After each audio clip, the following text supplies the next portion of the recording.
Bonjour tout le monde, bienvenue à ce nouvel épisode de Folie douce. Aujourd'hui, je reçois Stéphane Vial. Il nous parle de mentalisme pour la deuxième fois. À l'espresso et à l'espresso allongé, Pierre Laporte amène son sujet, la sophrologie. Notre collaboratrice Catherine Stassin apporte sa chronique « L'homme est-il un mammifère ruminant ?»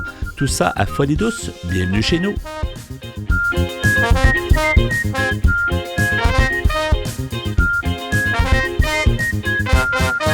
La santé mentale, c'est à force d'en parler qu'on cessera d'en parler. Vous êtes à l'antenne de Folie douce. J'ai le plaisir d'accueillir pour la deuxième fois Stéphane Vial. Bonjour Stéphane et bienvenue encore une fois à l'émission. Bonjour, merci. Bonjour, vous êtes fondateur de Mentalis et professeur titulaire à l'École de design à l'Université du Québec à Montréal et chercheur également en santé mentale. La dernière fois qu'on s'est parlé, la première fois que vous êtes venu à l'émission, on a parlé un peu du cheminement. Qu'est-ce qui a fait en sorte un peu pourquoi vous avez créé Mentalis et ça se tient parce qu'il y avait à la fois des études du travail en design, des études en design, aussi en psychologie. Donc, mais on a un peu abordé Mentalis, mais pas tant. Donc, on aimerait ça un petit peu y aller un petit peu plus en détail. Donc, qu'est-ce que vous pouvez nous dire pour débuter?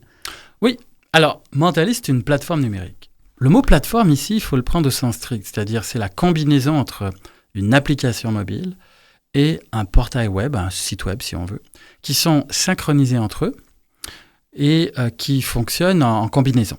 L'application mobile, elle est destinée à la population, gratuite. Il n'y a pas de suivi d'activité, de tracking. Il n'y a pas de revenus publicitaires, il n'y a pas de monétisation de données, l'utilisateur n'est pas le produit. Le modèle, c'est le tiers payeur, c'est qu'il y a un organisme, un établissement de santé, une institution, une université, un employeur privé qui va financer le service pour qu'il soit accessible gratuitement à la population. Donc, par exemple, mettons qu'un établissement de santé décide de doter son territoire du service Mentalis, à ce moment-là, l'ensemble de la population de son territoire va y avoir accès, par exemple. Pour télécharger l'application, c'est ça. Dans le fond, commencer à l'utiliser. Ouais, l'application est déjà téléchargeable. Simplement, quand on la télécharge, il faut mettre un code d'accès. Puis c'est notre fournisseur Mentalis qui nous fournit ce code d'accès. Mais c'est déjà en fonction et depuis déjà un certain temps, j'imagine. Ça fait quelques temps, pas tant, parce que ça nous a pris plusieurs années à le concevoir. On en avait parlé la dernière fois. On a travaillé beaucoup en co-design avec des personnes ayant un vécu en santé mentale, des professionnels de santé, des designers. Ça a été fondé en 2020, c'est quand même on a démarré en 2020 le projet, puis récent. on a abouti à une première version de la plateforme en 2025. Ouais. Puis là, il y a déjà une première version de l'application mobile sur Android qui est disponible au téléchargement gratuitement, puis il y en a une iOS qui s'en vient rapidement. Puis quand on télécharge l'application, donc on doit renseigner un code d'accès qui nous permet de déverrouiller l'application puis d'avoir accès à ce qu'elle propose. Puis ce qu'elle propose, c'est de l'ordre de deux choses. Il y a un ensemble d'outils que je vais appeler rapidement d'auto-soins, c'est-à-dire des choses qu'on peut faire pour soi-même tout seul, de manière autoportante, sans l'intervention d'un professionnel de la santé ou d'un intervenant. Par exemple, on peut compléter quelques questionnaires d'auto-évaluation pour mesurer son niveau d'anxiété ou de symptômes dépressifs. Ce n'est pas des diagnostics, c'est des outils d'estimation de symptômes qui aident à la prise de conscience. On a des vidéos, on en a plusieurs centaines, triées une par nos équipes, de qualité, produites par des organismes qui expliquent des enjeux de santé mentale. On est plus dans l'éducation un petit peu, la sensibilisation. On a des outils comme un plan de crise qui nous permet de renseigner un petit peu, quels sont mes outils pour faire face à des moments difficiles, comment je m'y prépare, mes déclencheurs, mes signaux d'alerte ou autre chose comme ça, mes personnes proches de ressources et tout. Dans l'ensemble d'outils comme ça, là, je ne peux peut-être pas tous les résumer, mais c'est ce genre de choses. Puis il y a un deuxième volet qui est un système de messagerie sécurisée avec des intervenants humains et qui, eux, proviennent soit d'un établissement de santé, par exemple un établissement public de santé. Genre l'établissement qui le rendrait disponible à ses patients c'est ça, pour avoir son personnel, c'est ça? Ouais. Voilà, par exemple, typiquement un établissement public de santé, mettons un CIS ou un CIUS au Québec, par exemple, qui voudrait le rendre disponible, à ce moment-là, ça lui permet de communiquer de manière plus moderne et fluide avec les usagers, parce qu'actuellement, malheureusement peut-être, ou en tout cas de manière qui n'est peut-être pas parfaitement à jour, la manière dont on contacte les usagers, c'est par téléphone. Mais on téléphone beaucoup moins qu'avant. Tout le monde est sur des messageries instantanées. Puis les grandes messageries classiques paradoxalement, elles ne permettent pas exactement de faire ce dont on a besoin en santé mentale. Je vous donne un exemple. Quand on a une consultation, il y a un début, il y a une fin. On entre dans un bureau, on sort d'un bureau, il y a une salle d'attente. Quand on fait un appel avec un intervenant en santé mentale ou quoi, il y a un début, puis il y a une fin. Mais quand on commence un clavardage sur les grandes applications de messagerie, il y a un début, mais il n'y a pas de fin. La seule façon de terminer une conversation, c'est de bloquer l'utilisateur. Donc nous, on invente d'autres petites choses qui permettent un début, qui permettent une fin, d'utiliser la messagerie ou le clavardage comme un moyen de communiquer avec des usagers. Et donc, ça, c'est un autre volet. Donc, il y a tout un volet de communication télésuivi. On va pouvoir télésuivre l'usager. Puis le professionnel ou l'équipe de professionnels, eux, ils vont pouvoir suivre l'usager sur la partie web. Eux, ils ont accès à la partie web. Mais les données que l'usager renseigne dans l'appli, il en a le contrôle total. Il est informé en continu sur l'application à quel endroit on collecte quelles données, où est-ce qu'elles sont, etc. Tout est stocké, hébergé sur des serveurs canadiens, au Québec même. Puis l'usager, c'est lui qui décide ce qu'il veut partager comme données avec son intervenant. Est-ce qu'il veut partager les infos relatives à son parcours de soins, des événements qu'il a renseignés selon une flèche du temps, par exemple? Est-ce qu'il veut partager les résultats de ses questionnaires d'évaluation de symptômes? C'est lui qui va décider. Puis s'il décide de les partager, il active un bouton dans l'application. Puis les professionnels peuvent aussi avoir ces infos pour mieux les suivre. Donc il y a un filet de sécurité. Donc c'est cet ensemble-là, Mentalis, cette appli mobile d'un côté, puis le portail web de l'autre, synchronisés ensemble, avec l'idée absolument centrale de rendre ça gratuit pour les usagers. Et c'est en amélioration continue, j'imagine. Oui. C'est assez récent, comme on le disait. L'application vraiment fonctionnelle, c'est plus 2025, en tout cas très récemment. Là. Donc, c'est sûr qu'il y a des améliorations, puis on veut toujours l'améliorer. On veut que ça soit le plus... j'imagine, vous aussi, de votre côté, c'est la même chose. Hein? Ben oui, par exemple, l'intelligence artificielle, qui est quand même un des grands sujets de l'époque, et qui est en train de changer. Qui prend à peu près toute la place depuis 1 an ou 2 ans. Oui, vraiment, c'est central. Puis je pense que vous, comme moi, et tous ceux qui nous écoutent, ils essayent au quotidien toutes sortes d'utilisation de ces outils-là. Donc, un peu perdu, c'est un peu toutes sortes de choses et rien et tout à la fois. Il y a quand même un sujet parmi bien d'autres, mais il y en a un qui est quand même très central en ce moment en santé mentale, c'est les femmes. C'est justement quoi faire de ces chatbots qui sont extrêmement puissants, de plus en plus puissants, qui posent beaucoup de questions problématiques sur la sécurité, le risque. Il y a régulièrement dans la presse il y a eu des drames. Là, des drames qui sont rapportés. Qui s'est suicidé. Exactement. Parce que, c'est ça. C'est alors, grave. Ça reste des cas encore assez rares et heureusement, mais c'est déjà trop. Ouais. Parce que imaginons que votre ado se suicide parce qu'il a passé trop de temps sur ChatGPT, c'est insupportable, inacceptable. Ouais. Alors, les entreprises technologiques déploient des moyens là pour essayer de limiter cela. Mais ça pose quand même des questions intéressantes aussi parce que c'est quand même des possibilités qui s'ouvrent d'amener du soutien à un premier niveau. Pas pour remplacer des professionnels de santé. Moi, j'y crois pas du tout de remplacer les humains par ça. C'est un complément. Là. Mais en revanche, pendant tous ces temps d'attente, tous ces temps où on est seul avec soi-même, on n'est pas encore prêt à avoir un humain, ou tous les moments où on cherche de l'aide, mais le système n'est pas encore prêt à nous fournir de l'aide parce qu'il y a des files d'attente, des choses comme ça. Là, on peut recevoir quand même un premier niveau d'aide. Donc, nous, on n'est pas encore prêt à installer quelque chose de ce genre dans Mentalis. On est en mode... Là, c'est plus un volet recherche et développement qu'on mène en ce moment, comme beaucoup de gens. Puis on essaye d'étudier en ce moment qu'est-ce qu'on pourrait faire d'intelligent, d'intéressant, de pertinent, qui soit éthiquement souhaitable et acceptable. Mais je ne serais pas surpris qu'on arrive à des choses intéressantes. Est-ce que le feedback, comme on dit en français, le retour des gens, des utilisateurs, est-ce qu'il est bon? Puis qu'est-ce qu'il vous rapporte? Qu'est-ce qu'on rapporte dans l'utilisation? Pour Mentalis? Oui, pour l'utilisation de la plateforme. On est au début de cela, parce que comme ça nous a pris plusieurs années pour la développer, là, on commence depuis quelques mois c'est récent, à tester. Puis là, je suis content de pouvoir dire que justement... On est dans une expérimentation pilote avec un CIUS et on va pouvoir avoir du feedback un peu plus concret venant du terrain, du côté des professionnels et des usagers dans un service public d'accès aux soins en santé mentale. Puis là, on va vraiment mieux mesurer. Là. Mais disons, les premiers tests préliminaires qu'on l'on fait sont très encourageants. Les gens trouvent que c'est intéressant, ça amène le sujet d'une manière moderne, l'application est perçue comme esthétique, agréable. Ouais. On a parlé beaucoup du design dans la première entrevue qu'on a fait ensemble, puis le design est majeur dans ça donne le goût de l'utiliser. C'est ça, puis donc les gens manifestent de l'intérêt. Puis là, maintenant, on va mener des études un peu plus structuré pour ça. Là, on a fait des premiers tests comme ça, préliminaires, je vous dirais. Mais là, on a plusieurs études en cours en même temps dont on publiera les résultats pour montrer ce qu'on arrive à faire ou pas de bien ou de mieux avec la plateforme. Parce qu'on est dans une logique d'innovation, mais fondée sur la science. Donc, on ne va pas seulement faire ce qu'on a déjà fait, de développer la plateforme, mais l'évaluer, la valider scientifiquement. On va faire des publications scientifiques aussi. Il faut prendre le temps de le faire. C'est mieux de prendre plus de temps, d'avoir quelque chose de plus solide, de plus concluant. Ouais, c'est ça. Là, je vous dirais qu'on y est. Là. Donc, c'est une question de moi maintenant pour avoir des premiers résultats plus concluants, plus précis. Oui, vous avez fondé donc Mentalis, on disait tantôt, en 2020. Comment vous voyez l'avenir? Parce que c'est un peu des fois incertain.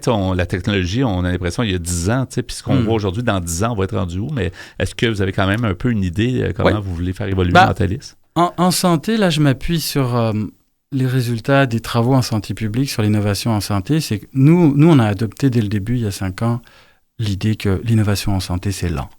Puis vous savez, dans les startups numériques, il y a plus d'une dizaine d'années, on disait move fast and break things. Faut aller vite puis tout casser.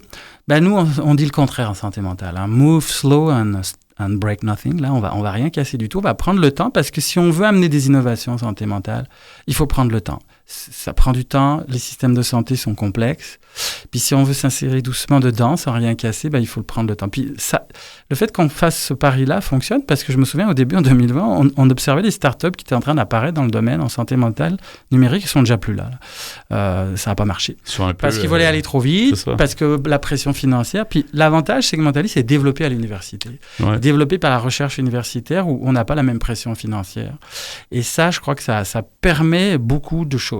Ça a du bon, ça, effectivement. Donc, on va prendre le temps de bien le faire. On a le luxe de mieux le faire, d'avoir quelque chose qui est plus adapté et tout ça, là. Voilà. Effectivement. Comment on fait pour... on a encore une couple de minutes. Comment on fait pour trouver toutes les informations, que ce soit pour les travaux de recherche auxquels vous participez ou Mentalis comme tel, un peu tout cet univers-là, incluant le design, mais c'est un peu... L'application mobile, elle est disponible sur les stores, là, les App Store, les Play Store, etc., pour la trouver. À l'heure où je vous parle, elle est disponible que sur le Play Store de Android, mais elle devrait être prochainement dans les prochains mois. Et on l'écrit MENTA2L. Oui, donc c'est c'est comme mental, puis on ajoute un autre L-Y-S. Mentalis avec 2 L. Ouais. Voilà. Donc, c'est ça. Donc là, on la trouve là. Donc déjà, on peut la télécharger. C'est sûr qu'il nous faut le petit code d'accès là pour déverrouiller l'ensemble des fonctionnalités, mais elle est là. Puis, pour mieux comprendre ce que c'est, on a un site officiel, news.mentalis.com, qui rassemble l'information essentielle sur notre approche, qui sommes-nous, comment on fait ça, à quoi ça ressemble. Il y a des visuels, il y a des explications, il y a des communiqués récents. On a quand même été, là, dans les tout derniers mois, finalistes de 2 prix, un en technologie de l'information, un en innovation sociale. Donc, il y a une belle tape dans le dos, ça, c'est toujours encourageant. Des bonnes tapes dans le dos auxquelles on ne s'attendait pas nécessairement, puis qui font du bien, qui nous encouragent, effectivement. Donc, on peut nous trouver là. Puis, le meilleur endroit pour nous suivre, c'est notre page LinkedIn, parce que là, on peut avoir un rythme de publication plus rapide et plus flexible. Et donc, là, j'encourage les personnes tout simplement à suivre notre page LinkedIn pour voir un peu comment on avance. Ouais. Mais ce serait les moyens essentiels de nous rejoindre. C'est fort intéressant. On y reviendra éventuellement un peu plus tard parce que l'avenir est prometteur. Et puis, merci beaucoup, Stéphane Vial, d'avoir été des nôtres, fondateur de Mentalis. Et à la prochaine. Ça m'a fait plaisir. Merci beaucoup. Au revoir. Notre site web déborde de contenus originaux et variés au sujet de la santé mentale. Venez nous visiter à antenne.qc.ca, antenne.qc.ca.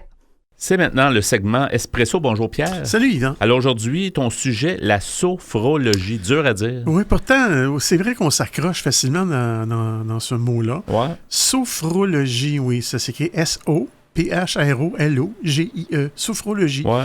Et je me suis inspiré d'un article que j'ai trouvé, comme à mon habitude, sur l'Internet, sur un article qui s'appelle « 5 techniques pour se reconnecter à soi ».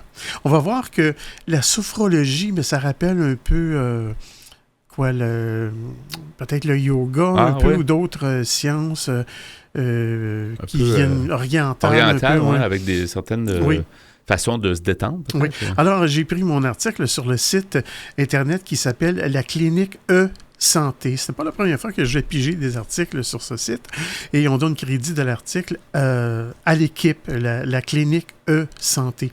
Donc, on nous dit, la sophrologie, c'est quoi?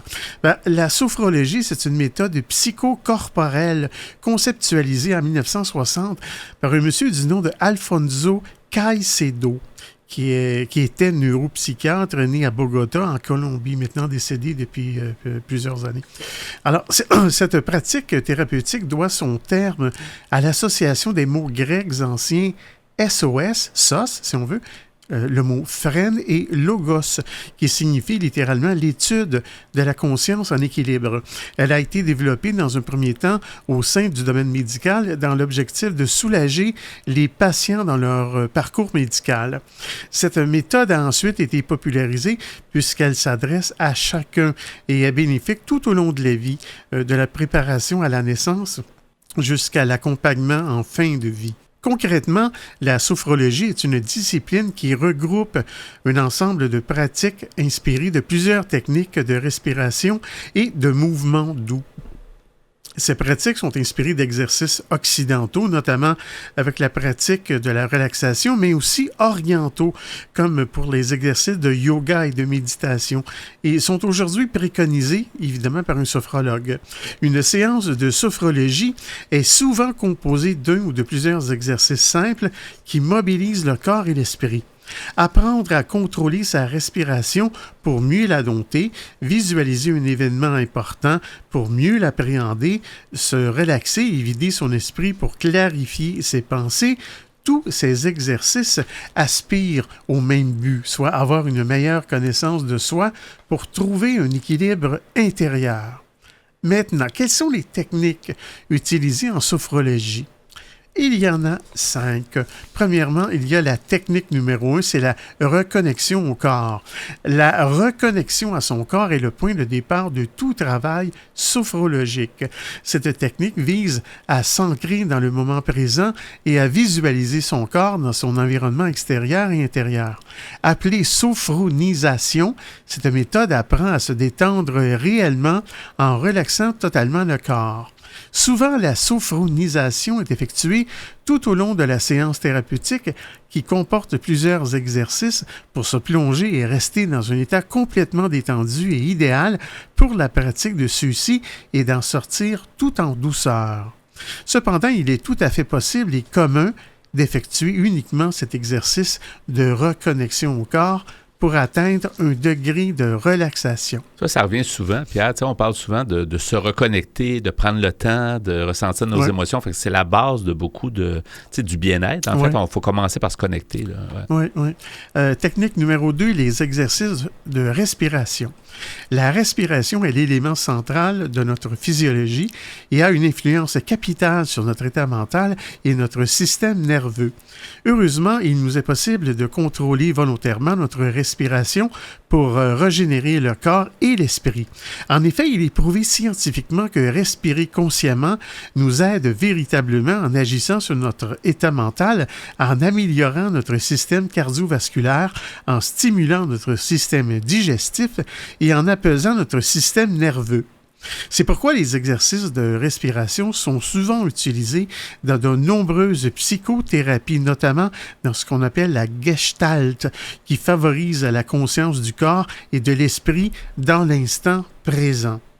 En sophrologie, la respiration consciente vous invite à vous ancrer dans le moment présent afin de filtrer nos pensées, prendre du recul et donc mieux gérer vos émotions. Maîtriser sa respiration peut être extrêmement utile pour les personnes stressées, pour aider à l'endormissement. Si vous éprouvez des difficultés à vous endormir ou que vous êtes sujet aux troubles insomniaques, ou même pour aider à surmonter les souvenirs d'un événement traumatique. Technique numéro 3. Que l'on trouve d'après l'équipe de Clinique E-Santé, c'est la visualisation. La visualisation est un processus de formation d'image mentale. En sophrologie, elle fait partie des exercices statiques qui ne demandent aucun mouvement. Étudiée dans de nombreux domaines tels que les troubles addictifs, les échanges relationnels et le sport, la visualisation permet de renforcer la pensée positive pour mieux appréhender certains événements. C'est vrai que dans le monde du sport, on entend souvent parler des athlètes qui nous disent la première chose qu'ils font avant une grande compétition, c'est de se voir. De se voir réussir ou d'effectuer ce qu'ils veulent faire. Exactement, ça doit aider. Oui, ça sûrement. En ce sens, la visualisation est une technique soutenant les personnes atteintes d'une forme sévère d'anxiété. Pratiquée en sophrologie, la visualisation est une technique utile pour renforcer son état mental, notamment pour appréhender un événement lorsque l'on visualise une action ou un événement à venir ou se représenter mentalement tout le déroulé de cette action. Mais je m'arrête ici. Oui, on pourra poursuivre dans ton espresso allongé sur le même sujet, Pierre. Merci.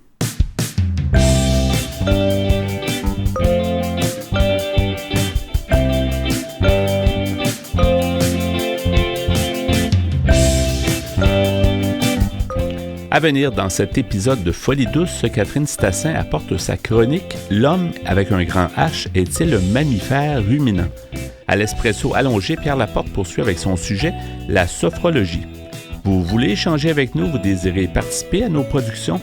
Notre site web est antenne.qc.ca. Utilisateur des réseaux sociaux, cherchez Folie douce Radio pour nous trouver. Vous écoutez actuellement Folie douce, pionnier en santé mentale depuis 1991. Folie douce, une communauté, une radio.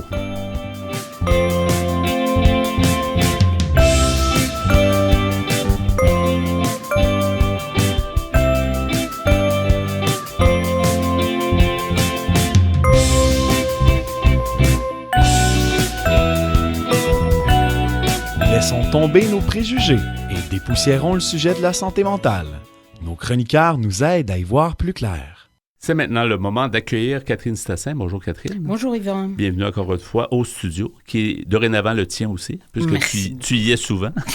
Et c'est pour notre bonheur, nos oreilles. Oui. Aujourd'hui, un titre particulier, l'homme est-il un mammifère ruminant? C'est ça le titre de ta chronique? Oui, là je dis tout de suite l'homme avec un grand H. Oui, donc l'homme et la femme, là, c'est ça, sont-ils des mammifères ruminants? Ruminants, qu'est-ce que ça veut dire tout ça?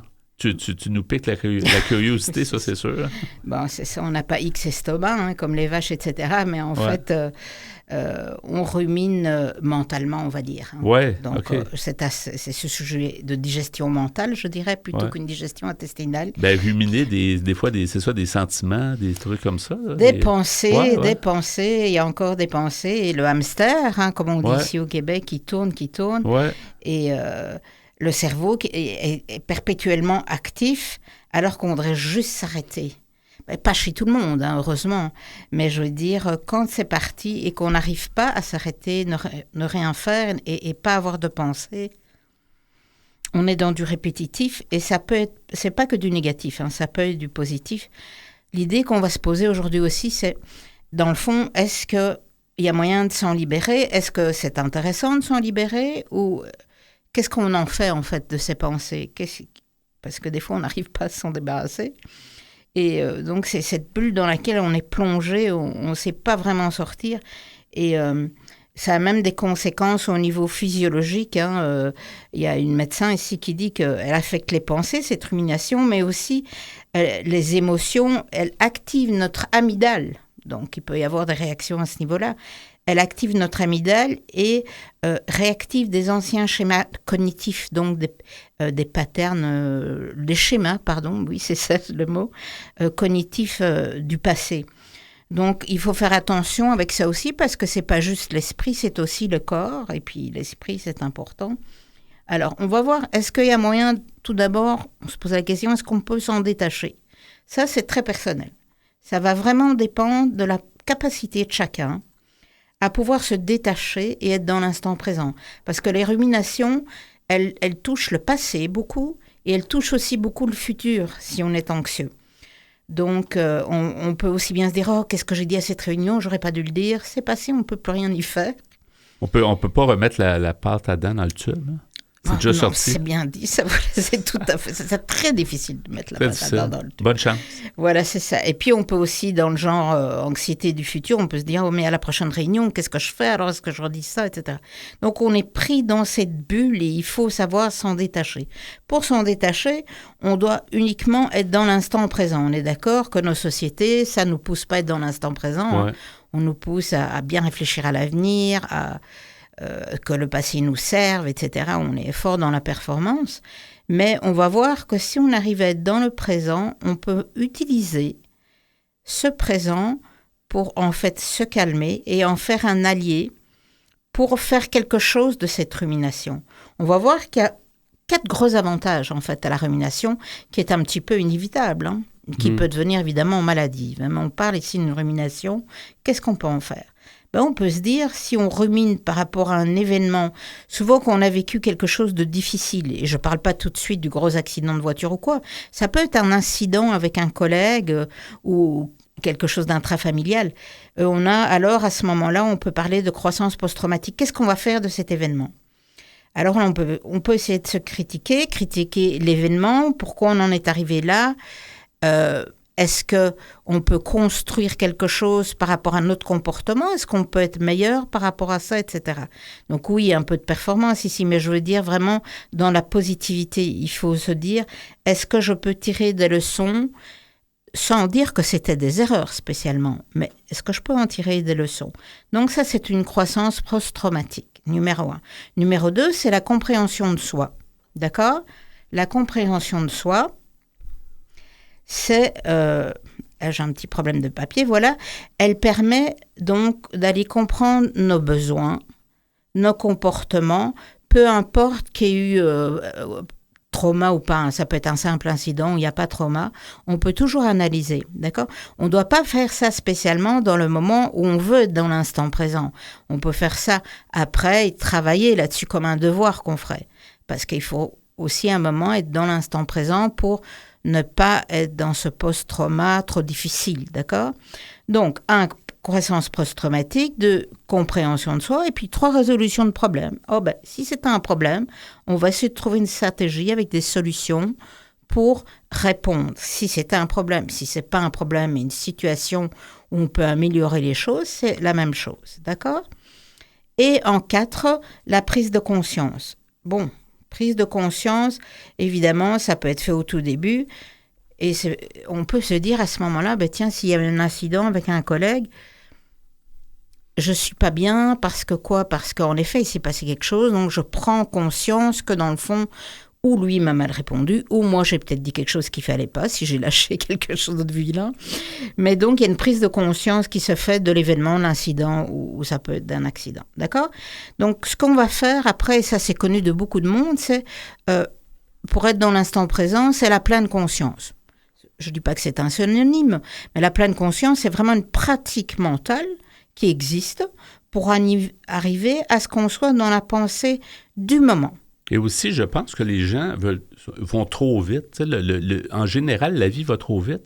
Puis on a l'impression qu'on fait plus de choses en allant vite, mais c'est pas vrai, parce que si on prend le temps, on va gagner sur ne pas refaire les choses, mieux se comprendre, mieux évoluer. Oui, on va avoir l'introspection, une distance, éventuellement une stratégie. Il ne s'agit pas d'être lent, mais il s'agit de faire les choses comme ça doit être fait. Puis à long terme, ça va être plus gagnant pour tout le monde. Oui, et puis on se respectera plus, je pense, dans un cas comme ça, parce que dans le fond, on va être mieux conscient des situations et on va réussir peut-être à les gérer à notre manière et être bien avec la manière dont on agit avec les situations. Et le temps qu'on prend pour se comprendre et comprendre les situations, c'est pas du temps perdu. Tu sais. Oh non, je pense. C'est un enrichissement personnel, vraiment.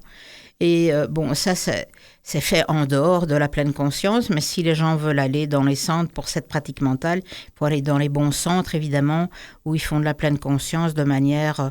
il y a des hôpitaux qui offrent ça, donc il ne faut pas le faire n'importe où, avec n'importe qui. Faites attention aux charlatans, quand même, d'accord? Et donc, à ce moment-là, on peut le faire aussi, pas spécialement en groupe, si on n'aime pas ça, mais le fait d'aller marcher... sous la pluie, sous la neige, ou de faire le ménage ou le repas, ça peut être aussi de l'instant présent. On veut vraiment essayer de... Si ces activités nous permettent d'être dans l'instant présent, c'est bon pour nous aussi, c'est bon pour notre cerveau. D'accord?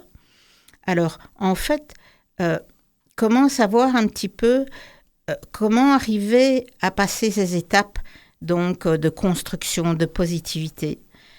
Comme j'ai dit, on doit vraiment identifier le moment où c'est arrivé, avec collègue ou pas collègue, trouver notre problème en numéro 2, pratiquer la pleine conscience pour un petit peu faire sortir la vapeur, et puis avoir un développement personnel qui suit, peu importe, ça doit pas être tout de suite après l'événement.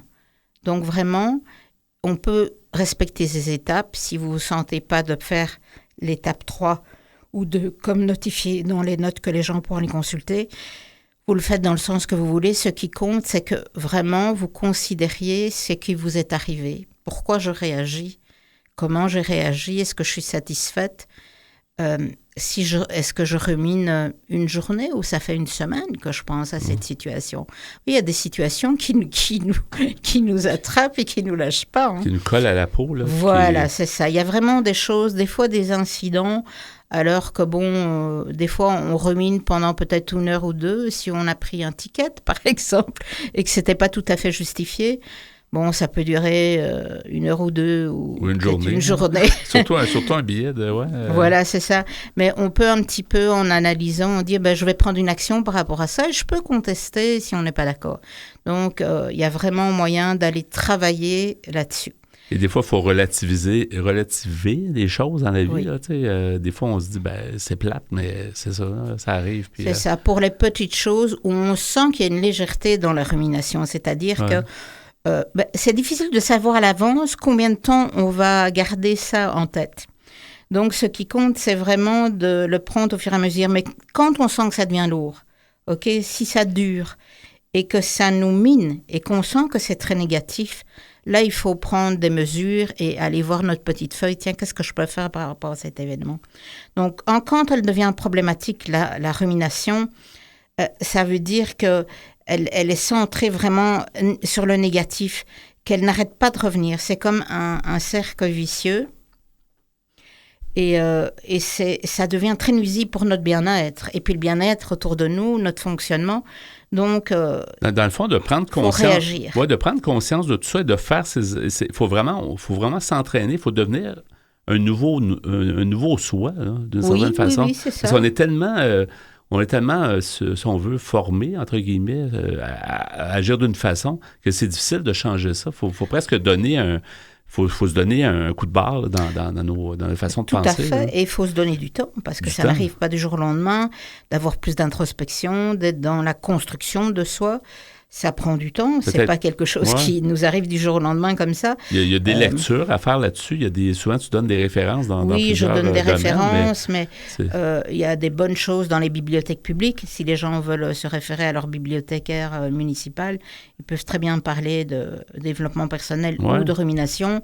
Allez choisir, évidemment, des livres écrits par des médecins, des psychologues. Ne prenez pas n'importe quoi non plus. Il faut quand même faire attention à ça. Mais des fois, il faut se fier aussi à soi. Si on s'écoute, si on prend 5 minutes, comme beaucoup disent, beaucoup d'invités, incluant toi, incluant les chroniqueuses, peu importe, de prendre des fois 5 minutes par jour, juste 5 minutes, mais les gens ne prennent même pas ça. Des fois, ils ne voient pas leur journée passer, puis ils sont dans le stress total. Mais en prenant 5 minutes pour faire le point sur... ça va nous aider à voir plus clair. Là. 5 minutes ou 5 minutes pour ressortir de chez soi et aller marcher, tout simplement. Je trouve que c'est une recette qui marche beaucoup. Moi, c'est pas la cuisine, faire le repas ou faire le ménage qui me font cet effet du tout. Mais aller prendre une marche, moi, je trouve ça assez magique pour moi. Donc ça, chacun fait comme il veut. Ou pratiquer un sport. Mais prendre une marche tellement accessible à tout le monde en autant c'est ça. Et puis, on n'a pas besoin d'un rendez-vous dans un club de sport, ni rien. On ouvre la porte et on sort. On y va quand on veut, et puis au moment où ça nous fait plus de bien. Là. Voilà. Donc, voilà un petit peu les étapes dont j'ai parlé pour passer de ce qu'on appelle une rumination dysfonctionnelle à une réflexion et proactive et orientée vers le développement personnel et la résolution de problèmes. Donc, c'est ce dont je voulais parler aujourd'hui. J'ai donné les références. Et si ça devient trop sévère, allez consulter quelqu'un. Oui, on va intégrer les références, comme d'habitude, sur notre site web, antenne.qc.ca, dans la section mentionnée à Folie douce. Et puis, ta chronique, c'est « L'homme est-il un mammifère ruminant » ou l'humain, en fait, l'homme au sens large. Merci beaucoup, Catherine, pour ce sujet. Puis à la prochaine. Merci, Yvan. Au revoir. Au revoir. De retour à l'équipe de Folie douce, ceux qui tentent de démolir les tabous au sujet de la santé mentale. Nous poursuivons avec le sujet que tu as commencé plus tôt, Pierre, dans l'émission, la sophrologie. La sophrologie, oui.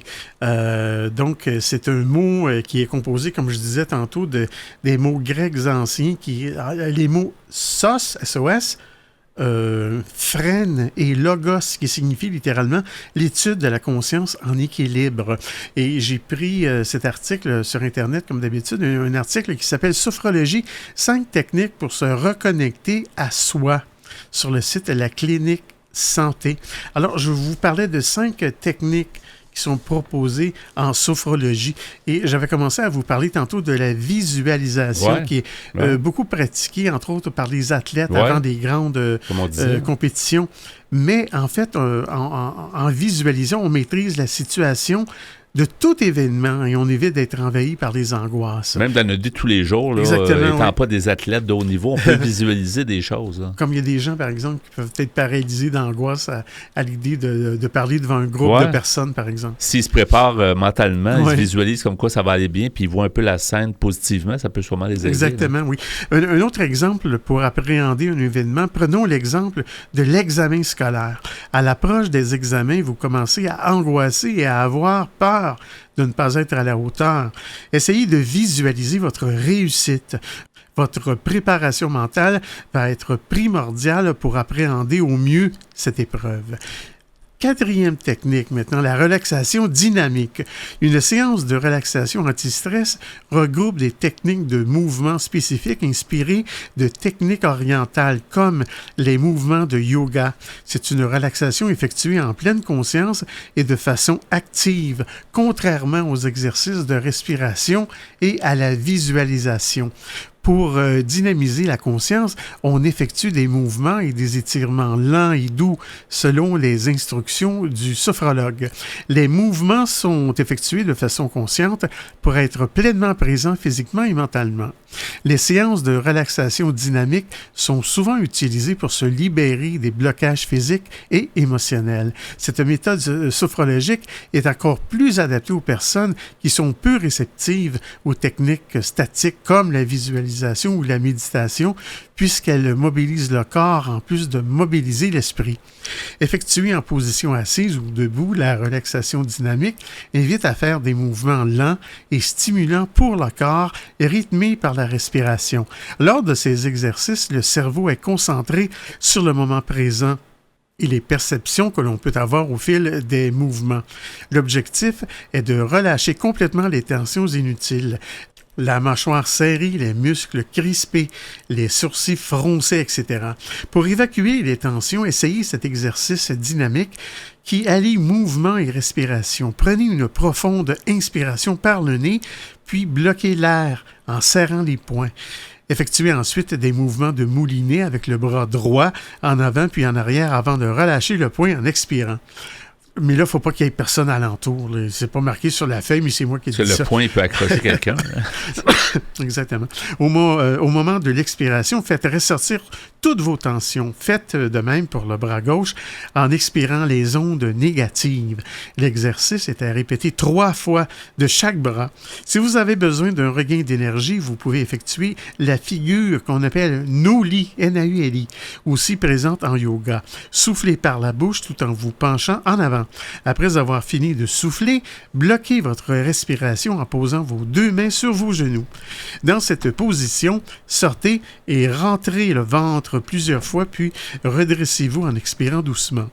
Cet exercice est également à réaliser 3 fois pour retrouver un gain d'énergie instantané. On remarque dans la plupart des approches, que ce soit la sophrologie maintenant ou d'autres approches, les gens prennent souvent, ils courent tellement, n'ont pas le temps de s'arrêter, d'être connecté avec soi-même. La simple respiration, des fois, on respire sans même s'en rendre compte. C'est tellement rapide qu'on a besoin des fois d'arrêter un peu. Là. Mais tu vois, je pense que c'est pas tout le monde. Puis moi, le premier qui serait capable d'être bon en yoga ou en sophrologie dès le début. Oui, il faut le mettre en pratique pour devenir bon. Là, ouais. Alors, dernière technique numéro 5. La cohérence cardiaque. Ralentir son rythme cardiaque est bon pour la santé et la longévité. Il est donc important de porter attention au battement de son cœur, surtout d'un point de vue sophrologique. Il existe différentes manières d'atteindre la cohérence cardiaque, en faisant du yoga, de la méditation, en chantant ou en priant. Lors de ces activités douces, comme lorsque l'on ressent des émotions agréables, le rythme des battements du cœur est ralenti et propice à la détente. Au contraire, lorsque l'on vit une émotion forte et parfois négative, le cœur se met à battre rapidement. C'est le cerveau qui est à l'origine de tout ça. Les réactions physiologiques face aux différentes émotions ressenties font travailler le système nerveux. À l'annonce d'une mauvaise nouvelle, il vous est peut-être déjà arrivé de ressentir votre cœur battre plus fort qu'à l'accoutumée, comme s'il allait sortir de votre corps. Avec la sophrologie, il est possible de réguler son rythme cardiaque pour parvenir à un équilibre de rythme cardiaque. Et je vais vous donner tout de suite, en terminant, le répertoire des membres de sophrologie, si vous êtes intéressés. Alors, pour trouver un sophrologue certifié par l'ACS, soit l'Association canadienne de sophrologie, ou une école de formation au Québec ou au Canada, allez simplement sur l'Internet, sur le site sophrologie.québec. Merci beaucoup, Pierre, pour ce sujet. Vous aimeriez réentendre nos émissions, entrevues et chroniques via YouTube? Pas de problème. Pour y accéder, visitez notre site web antenne.qc.ca. antenne.qc.ca. Quelques instants avant de terminer cet épisode de Folie douce, Pierre, merci beaucoup pour ton travail en régie comme à chaque semaine. Bienvenue, mon cher. Et merci aussi de nous avoir amené ton sujet à l'espresso et à l'espresso allongé, la sophrologie. Oui, tu vois, là, tu commences à le prononcer comme il faut. Là, ça commence à couler. Là. On l'a dit assez souvent qu'effectivement, on a appris beaucoup de choses, mais ça demeure encore que c'est une approche qui est intéressante parce qu'on ne se connecte pas assez avec soi-même. Je pense que tu nous as amené beaucoup d'informations là-dessus. Merci. Notre invité en début d'épisode, c'était Stéphane Vial. Pour la deuxième fois, il nous a parlé de Mentalisme, un projet plein d'espoir qu'on va suivre et éventuellement, on pourra réinviter M. Vial à l'émission. Notre collaboratrice Catherine Stassin était aussi des nôtres. Son sujet était « L'homme est-il un mammifère ruminant ?» Alors, c'était Folie douce cette semaine. C'est Yvan Bugeaud à l'animation. Bonne semaine à tous et à la prochaine. Au revoir.